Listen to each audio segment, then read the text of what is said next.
a behavioral impulse, the kind that drags you toward an action even while another part of you objects.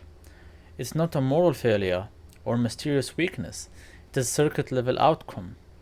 What you experience as "I couldn't stop myself" is your brain resolving a competition between networks, where excitation overwhelms inhibition. The drama feels psychological, but the mechanics are voltage, neurotransmitters, and timing. Impulses don't erupt randomly, they begin as predictions. The brain is a forecasting machine. Long before you are consciously aware of an urge, subcortical systems are estimating outcomes. This action will reduce tension. This will feel good. This will stop the discomfort. Those predictions activate specific networks that specialize in action selecting and reward. Key players in an impulse include basal ganglia, which store well-practiced action patterns; ventral striatum, which predicts reward and recruits dopamine; amygdala, our favorite, which supplies emotional urgency and threat relevance; orbitofrontal cortex, which computes subject value and relief. When these systems align, they don't politely request approval. They send strong excitatory signals straight into motor planning circuits. The action is proposed not as an idea, but as a ready-to-run program. That is why you feel it's very hard to control the urge, because by the time you feel the urge, like in your body, the neurons have already fired. It's very close and it's very similar to fire, like the concept of fire. You don't feel the heat of the fire before the fire ignites. So it's the same idea here. I hope that will make it clear for you. I know such topics are hard a little bit to understand in the beginning. So don't worry if you don't understand all of that. Okay, here he is. Our favorite friend, the prefrontal cortex, now enters as the regulator. The prefrontal cortex is responsible for inhibition, planning, and long-term consequences tracking. It doesn't cancel impulses by force. It suppresses them using inhibitory neurons, largely GABAergic. Yeah, something like that. That feels wrong to pronounce. To be honest, it's GABAergic. Yeah, let me do that. That's much better now. Interneurons that dampen activity in downstream action circuits. If conditions are favorable, the prefrontal cortex succeeds. Inhibitory signals reduce excitatory drive, membrane potentials stay below threshold, the action sequence stalls. But the prefrontal cortex is fragile. Its effectiveness depends on sleep, stress, emotional load, and prior training. That is exactly why you have to train it. It's like a muscle. It's exactly like the gym, when you go to the gym and work out. When the urge circuit is too strong, or the prefrontal cortex is fatigued, stressed, or underdeveloped, the inhibitory signals loses the contest. At the microscopic level, this is a voltage tug-of-war.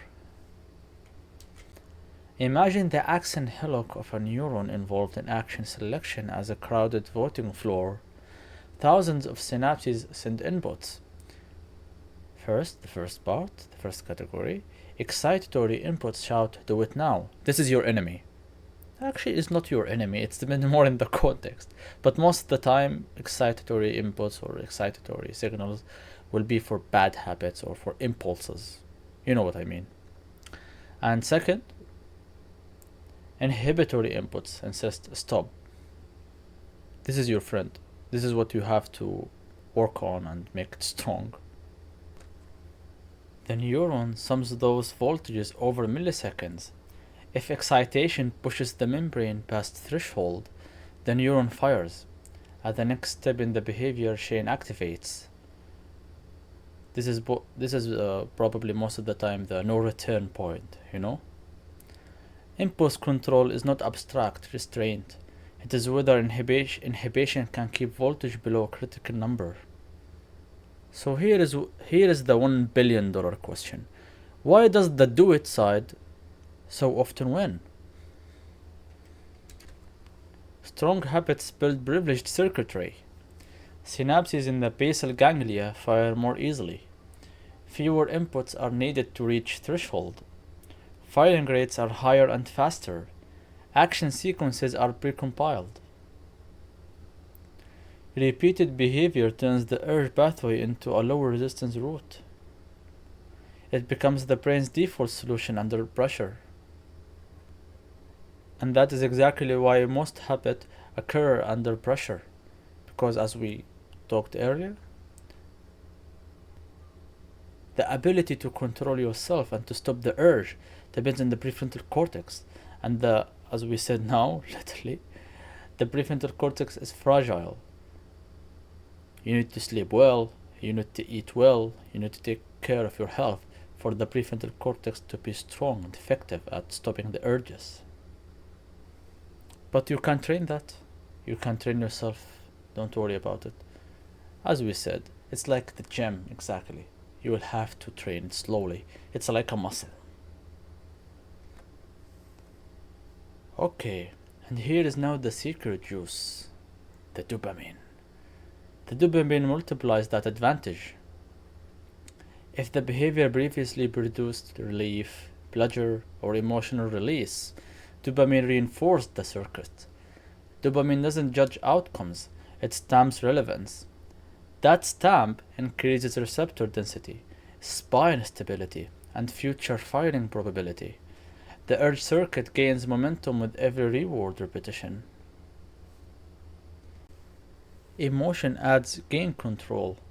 If anxiety, craving, anger, or fear are involved, the amygdala releases noradrenaline. Noradrenaline increases neural excitability across networks. Signals get louder. Thresholds effectively feel closer. The urge stops being a suggestion and starts feeling like an emergency. You know that feeling when you feel that you cannot stop it, that you must do it? That's exactly it. Which, by the way, is completely bogus, it's completely fake, it's not a real feeling. It's just a trick your mind or your subconscious used to control you. We're gonna talk about it later in depth, don't worry about it. When impulses feel uncontrollable, it's usually because excitatory habit and reward circuits are structurally stronger, dopamine has repeatedly reinforced the behavior, emotional arousal boosts signal strength, inhibitory prefrontal cortex circuits are weaker or fatigued.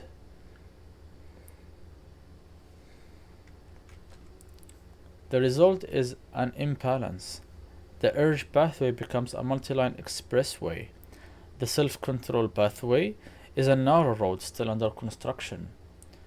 This wiring profile shows up in addiction and compulsive behaviors, chronic anxiety and emotional reactivity, trauma responses with amygdala dominance, ADHD where prefrontal cortex inhibition is less stable, deeply ingrained habits. None of these feel chosen because they aren't decided in the moment. They are default built over time. When you give in to an impulse, the loop tightens. At the neural level, excitatory neurons fire in rapid bursts. Motor planning areas cross threshold. The action sequence executes automatically. Dopamine releases during or after the behavior. Oh my god, this dopamine over and over again.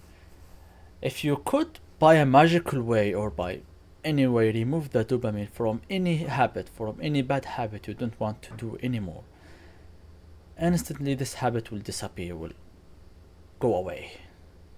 Because like I am always saying, the dopamine is the secret juice.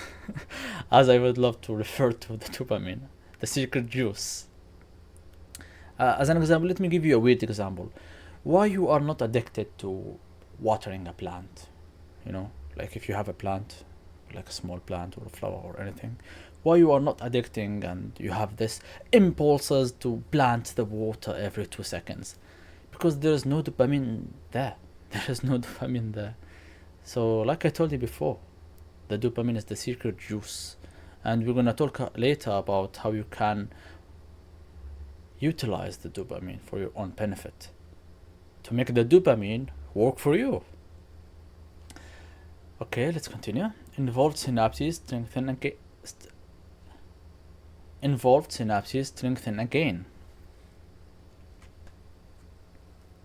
The brain learns this pathway works. The next impulse fires faster, louder, with less resistance. What began as a momentary urge becomes a habit through repetition and chemistry. Resisting an impulse rewires the system, but slowly. That's exactly why you have to be very patient in this process of rewiring the whole system. Because remember, impatience is just a habit of the old self. It's categorized as a habit of the old self, so you will also have to get rid of it. The faster you do that, the faster you change.